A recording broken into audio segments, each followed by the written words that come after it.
Good morning everyone.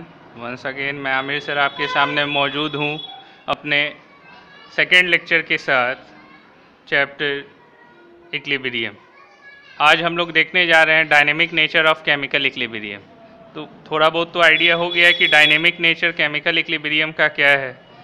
तो जब concentration of reactant equals to concentration of product हो जाए, या rate of reaction forward reaction equals to rate of backward reaction हो जाए, equilibrium reach करता है। और यही वजह है इसके डायनेमिक नेचर होने का कि एट ए टाइम दो अपोजिट प्रोसेस काम कर रहा है। इसी वजह से उसको एक जगह थमने नहीं देता है, उसको हमेशा मोशन में रखता है। इसीलिए वर्ड डायनेमिक नेचर यूज हुआ, dynamic. As much of reactant react to form the product, the same amount of product reacts to give back the reactant in the same time। जितना reactant से product बन रहा है, फिर उतना ही product वापस से reactant में change हो जा रहा है। पूरा नहीं, 50% होता है ऐसा। Hence the equilibrium is dynamic in nature। तो अगर कोई पूछे आपसे कि why equilibrium is dynamic in nature, तो reason क्या होगा कि reactant reacts to form the product, the same amount of product reacts to give back the reactant। यही रीज़न है इक्विलिब्रियम के डायनेमिक होने का। एग्जाम्पल के तौर पर, in composition of calcium chloride in carbonate in closed vessel at a particular temperature, the amount of carbon dioxide become constant. तो calcium carbonate का जो डिकम्पोजिशन होता है क्लोज वेसल में, तो उसमें देखा गया है कि अमाउंट ऑफ कार्बन डाइऑक्साइड क्या हो जाता है, कांस्टेंट हो जाता है। अब इसी चीज़ को एक्सपेरिमेंटली समझाने के लिए यहाँ पे एग्जाम्पल लिया गया है, जो हम लोग देखने जा रहे हैं। अब एग्जाम्पल में क्या है, एक्सपेरिमेंट है to illustrate dynamic nature of chemical equilibrium. अब लैंग्वेज है यहाँ पे, बस समझ लेना है क्या है नहीं है। इन हैबर्स प्रोसेस अमोनिया बनाने के लिए यूज़ होता है NH3, starting with definite amount of N2 and H2 and carrying out reaction at particular temperature. कुछ अमाउंट ले लिया गया नाइट्रोजन और हाइड्रोजन का, एट सर्टेन पार्टिकुलर टेम्परेचर पे रिएक्शन स्टार्ट किया गया। व्हेन इक्विलिब्रियम इज अटेन्ड, जब इक्विलिब्रियम आता है, the concentration of nitrogen, hydrogen and ammonia NH3 becomes constant. तीनों का कंसंट्रेशन, रिएक्टेंट का भी प्रोडक्ट का भी, जब इक्विलिब्रियम अटेन्ड होता है तो कांस्टेंट हो जाता है। Again if reaction is repeated by taking deuterium, मान लीजिए हाइड्रोजन ना लेकर के H2 ना लेकर के D2 ले लिया। पता है isotopes of hydrogen protium, deuterium, tritium, वही ड्यूट्रियम है। तो H2 ना लेकर के D2 ले लिया, समझिए कि hydrogen he D2 in place of H2, but same amount and exactly similar condition, मतलब H2 को ना लेकर के D2 को ले लिया, जबकि अमाउंट जितना H2 का कंसंट्रेशन था उतना ही D2 भी लिया गया सिमिलर कंडीशन में। But product as D2 and NH3, तो प्रोडक्ट क्या मिल रहा है, वही D2 और NH3 जो है प्रोडक्ट के फॉर्म में मिल रहा है, instead of H2 and NH3। तो मिलना चाहिए था H2 और NH3, मिल के आ रहा है D2 और NH3, बात तो वही है। If both reaction mixture are mixed, then after some time we found that concentration of NH3 and H2 are same. तो फिर पाया जाता है कि कंसंट्रेशन H2 और NH3 का क्या हो जाता है, same, except that now all form of ammonia, वही जो है अमोनिया का अलग अलग फॉर्म अगर आप बना रहे हैं, सबके लिए वैसे ही कंडीशन आता है, चाहे NH3 हो, NH2D ले लीजिए, NHD2 ले लीजिए, या ND3 ले लीजिए, बात वही होगा। एंड ऑल फॉर H2, बात वही है। This shows that at equilibrium the reaction is still going on, that is equilibrium is dynamic in nature। इससे क्या पता चला कि इक्विलिब्रियम जो है डायनेमिक नेचर का है। अब इसी चीज़ को समझाने के लिए ग्राफ से यहाँ पे दिखाया जा रहा है, representing the attainment of equilibrium for the reaction. अब रिएक्शन क्या है, N2 प्लस H2 NH3 दे रहा है, बैलेंस कर सकते हैं, N2 प्लस 3H2 2NH3 देगा, यहाँ पे 2 लिखा जा सकता है, 2। अब देखिए यहाँ पे टाइम के जैसे जैसे बीत रहा है, तो कंसंट्रेशन किसका बढ़ेगा किसका घटेगा वो दिखा रहा है। तो अब हाइड्रोजन का कंसंट्रेशन मान लीजिए कि उस टाइम में मैक्सिमम है, रिएक्टेंट है N2 का भी मैक्सिमम है, तो रिएक्टेंट मैक्सिमम है N2 और H2 का, जबकि प्रोडक्ट उस टाइम नहीं बना होगा जब रिएक्शन स्टार्ट हुआ होगा टाइम 0 पे, तो 0 है, देख रहे हैं नहीं बढ़ रहा है। जैसे जैसे H2 का कंसंट्रेशन घट रहा है, जैसे जैसे N2 का कंसंट्रेशन घट रहा है, रिएक्टेंट है दोनों, तो प्रोडक्ट का कंसंट्रेशन क्या होगा, धीरे धीरे धीरे धीरे बढ़ेगा। एक टाइम आएगा कि तीनों का कंसंट्रेशन कांस्टेंट हो जाएगा, फिर नहीं बढ़ेगा। तो जिस टाइम तीनों का कंसंट्रेशन कांस्टेंट हो जाए उसी टाइम क्या होता है, इक्विलिब्रियम अटेंड हो जाता है। तो अटेंडमेंट ऑफ इक्विलिब्रियम दिखा रहा है कि हाइड्रोजन, नाइट्रोजन और अमोनिया प्रोडक्ट जो है तीनों, एक टाइम आता है कि तीनों का कंसंट्रेशन कांस्टेंट हो जाता है, नहीं बढ़ता है। तो जब कंसंट्रेशन कांस्टेंट हो जाए तो उस पॉइंट पे equilibrium reach, chemical equilibrium reach कर जाता है। अब इसी चीज़ को केमिकल कैरेक्टरिस्टिक्स को बताया जा रहा है कि अब जैसे फिजिकल प्रॉपर्टीज़ का कैरेक्टरिस्टिक्स देखा था फिजिकल इक्विलिब्रियम का, उसी तरह केमिकल इक्विलिब्रियम का भी कैरेक्टरिस्टिक्स यहाँ देख रहे हैं। तो कैरेक्टरिस्टिक्स ऑफ केमिकल इक्विलिब्रियम, पहला क्या है, at equilibrium the concentration of each of the reactant and product becomes constant. तो बात की है हम लोग कि कंसंट्रेशन क्या हो जाता है, रिएक्टेंट और प्रोडक्ट का कंसंट्रेशन इक्विलिब्रियम के टाइम में कांस्टेंट।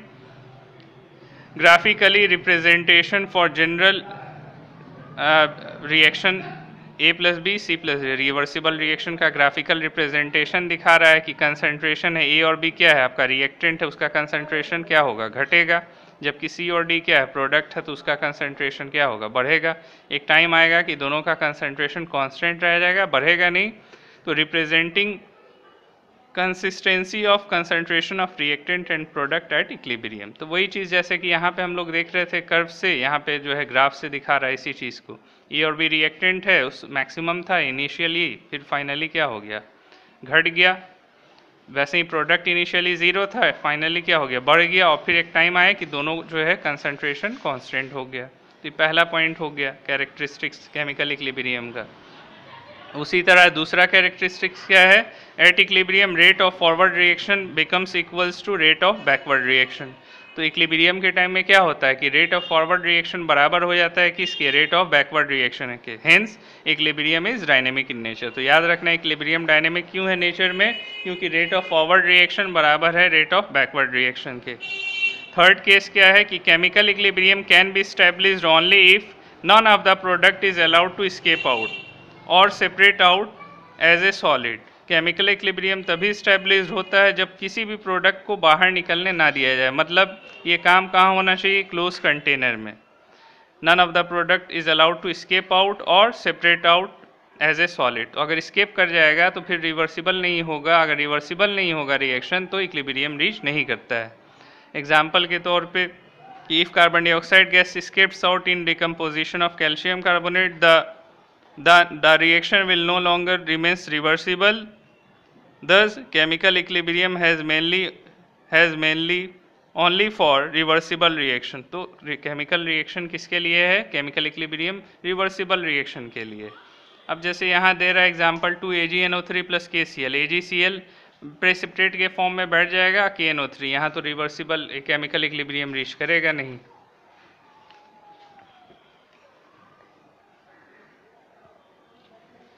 उसी तरह से चौथा कैरेक्टरिस्टिक्स क्या है, chemical equilibrium can be attained from either direction, from the direction of reactants as well as from the direction of product. कहने का मतलब ये हुआ कि अगर रिएक्टेंट को बढ़ा दें तो प्रोडक्ट की तरफ चेंज होगा, और अगर प्रोडक्ट ज़्यादा होगा तो वो किधर जाएगा, रिएक्टेंट की तरफ। तो अगर प्रोडक्ट ज़्यादा है तो वो उसको बैलेंस करने के लिए किधर जाएगा, बैकवर्ड डायरेक्शन में। तो वही कह रहा है कि जो इक्विलिब्रियम है वो बैकवर्ड डायरेक्शन से भी आ सकता है, प्रोडक्ट साइड से भी आ सकता है। अगर प्रोडक्ट कम है, रिएक्टेंट ज़्यादा है, तो फॉरवर्ड डायरेक्शन से आएगा। तो रिवर्स दोनों डायरेक्शन से इक्विलिब्रियम रीच कर सकता है। एग्जाम्पल के तौर पे यहाँ पे दिखा रहा है कि हाइड्रोजन आयोडीन से रिएक्ट कर रहा है और 2HI फॉर्म कर रहा है। ये आयोडीन, हाइड्रोजन कलरलेस है, आयोडीन पर्पल है, और जैसे CHI बनता है कलरलेस हो जाता है। If 1 mole of H2 and 1 mole of I2 are taken in bulb A at 500 degree Celsius and 2 mole of HI are taken in an ideal bulb B at 500 degree Celsius, तो दिखा रहा है कि दोनों में बल्ब मतलब एक तरह का कंटेनर है जिसमें रखा गया है A को और B को। तो अब यहाँ पे A पे में आपका 1 मोल ऑफ हाइड्रोजन है और 1 मोल ऑफ आयोडीन है, इससे B में क्या मिल रहा है, 2 मोल्स ऑफ 2HI। अब दोनों को क्या कर दिया गया, एक ही बल्ब में डाल दिया गया, एक ही कंटेनर में। हैज़ इक्विलिब्रियम इस्टेब्लिश कर गया दोनों के बीच में। The intensity of colour in bulb A decreases while in bulb B increases, and ultimately both have the same intensity of color, proving that equilibrium can be attained from either direction. तो ये बतला रहा है कि equilibrium किसी भी direction से attend किया जा सकता है। फिर इसको इक्वेशन के हेल्प से दिखा रहा है, कंसंट्रेशन है, टाइम है, बीच में इक्विलिब्रियम है, जहाँ पे कंसंट्रेशन दोनों का कंपेरेबल हो जा रहा है।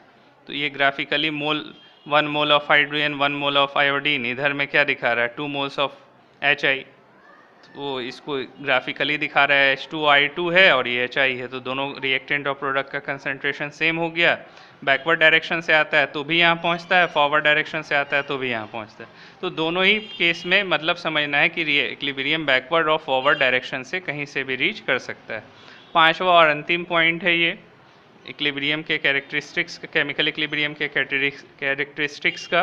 A catalyst does not alter the state of equilibrium. Catalyst जो है स्टेट ऑफ इक्विलिब्रियम को चेंज नहीं करता है। कैटलिस्ट क्या काम करता है, increases speed of forward reaction and backward reaction in same extent. तो ये स्पीड बढ़ा देता है फॉरवर्ड रिएक्शन का और बैकवर्ड रिएक्शन का, hence equilibrium is not disturb. Equilibrium इससे डिस्टर्ब नहीं होता है।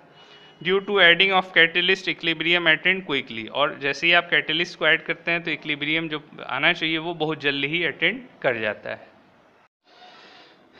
अब इसके बाद हम लोग एक लॉ देखने जा रहे हैं जिसका नाम है लॉ ऑफ मास एक्शन। अब लॉ ऑफ मास एक्शन देने वाला कौन था, तो उसका नाम था Guldberg, GULDBARG, Guldberg and Waage, WAAG।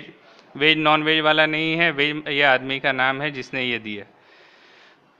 कौन था, नॉर्वेगियन था, नॉर्वेगियन केमिस्ट था। कब दिया था, इन 1864, given a law concerning dependence of rate of reaction on concentration of reactant is called law of mass action. इसने बतलाया कि रेट ऑफ रिएक्शन कितना तेज़ी में होगा या कितना स्लोली होगा वो किस बात पे डिपेंड करता है, तो वो डिपेंड करता है कंसंट्रेशन ऑफ रिएक्टेंट पे। इसी बात को उसने लॉ ऑफ मास एक्शन में बतलाया। अब जितना चीनी डाला जाए उतना मीठा होगा, वही बात है कि रेट ऑफ रिएक्शन किस पे डिपेंड करेगा, जितना रिएक्टेंट होगा।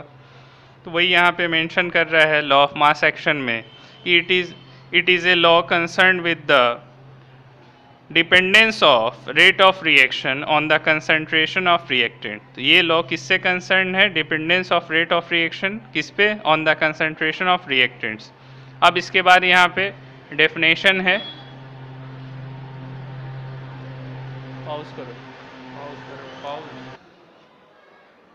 डेफिनेशन क्या है अब लॉ ऑफ मास एक्शन का, the rate at which a substance reacts is proportional to its active mass मतलब number of moles. Hence the rate of chemical reaction is proportional to the product of active masses of the reactants. Product कहने का मतलब यहाँ product नहीं है, multiply है, मतलब जितना रिएक्टेंट है उसका एक्टिव मास का प्रोपोर्शनल होता है कौन, rate of chemical reaction. Rate of chemical reaction is proportional to the product of active masses of the reactant. अब यहाँ पे जो है थोड़ा सा कंसेप्ट दिया है एक्टिव मास का, जो यहाँ पे ज़रूरी नहीं है, इसको हम लोग एक और मेथड से समझ सकते हैं, इसीलिए यहाँ पे क्रॉस कर दिया है, ये लिखने की भी ज़रूरत नहीं है आपको। फिर चले आते हैं नीचे कंसिडरेशन से, यहाँ से आपको नोट करना होगा। Consider the reaction. आपको एक रिएक्शन है, मान लिया जाए कि 2A रिएक्टेंट है कोई plus 3B, number of moles को दिखा रहा है 2 और 3 इसका, या स्टिचियोमेट्रिक कोफिशिएंट भी इसी को कहते हैं। तो 2A प्लस 3B से क्या मिल रहा है, प्रोडक्ट। अब कैन बी रिटेन एज, अब इसको क्या लिख सकते हैं, A 2A हो गया, फिर 3B है, प्रोडक्ट दे रहा है। तो rate at which first A reacts, तो A कैसे रिएक्ट करेगा, तो बोल रहा है rate at which first A react proportional to क्या होगा, A के। Rate at which second A react proportional to A, उसी तरह से rate at which A reacts total A, तो ये क्या हो जाएगा, ये जो ब्रैकेट देख रहे हैं बड़ा सा ब्रैकेट, इसको कहते हैं कंसंट्रेशन ऑफ A। सिर्फ A लिखेंगे तो वो A है, लेकिन अगर ब्रैकेट में डाल देते हैं बड़े ब्रैकेट में तो ये दिखाता है क्या, कंसंट्रेशन ऑफ A। तो अब क्या हो जाएगा, rate at which A reacts का क्या हो जाएगा, कंसंट्रेशन ऑफ A का स्क्वायर हो जाएगा।